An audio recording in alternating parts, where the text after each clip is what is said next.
my dog? Where's my wallet? Well, hit me.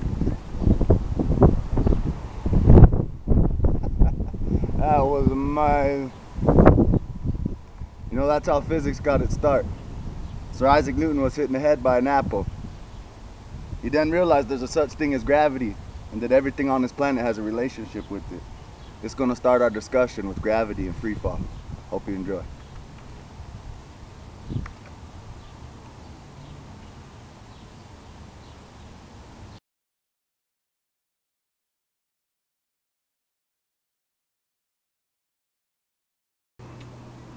Alright, Bo here. We're going to talk about free fall and acceleration of gravity. Now, gravity is usually represented by G, which is usually 9.8 meters per second, or meters per second squared. Now, this is equal to the change in velocity over the time that it's falling. So you could represent this as your delta V over your T. Now, to get a better understanding of what free fall is, you got to think that free fall is something that is acting solely under gravity and nothing else is affecting it. So to get a better understanding of the acceleration that goes into gravity, let's take a look. So first, what we'll do is we'll set up a little table. Here's our seconds.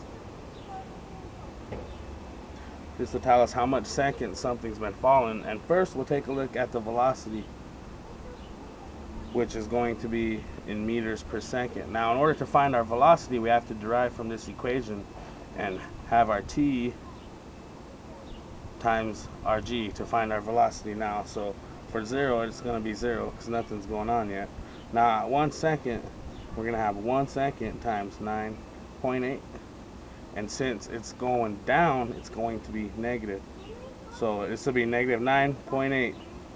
Now, for part 2, it'll be negative 2, only because it's going downwards, but 2 seconds times 9.8, which will be a negative 19.6 meters per second. Now this is talking, and so on. This is talking about the velocity of the falling object. Next, we'll take a look at the actual acceleration of gravity and how it remains constant on everything, no matter what it's affecting. So we'll have our seconds. We'll do 3 seconds again, and we'll do acceleration of gravity, or G. Now looking at the equation, that's your delta V divided by your T. So for 0, it'll be 0, nothing going on yet. Now for 1 second, it'll be negative 9.8 divided by 1, which will give us negative 9.8 meters per second per second. Now for 2, it'll be 19.6 divided by 2 to give us a negative 9.8. So now you're starting to see why the acceleration of gravity is constant, no matter how big, how small your object is. If it's free falling, gravity affects it the same way, no matter where you're at.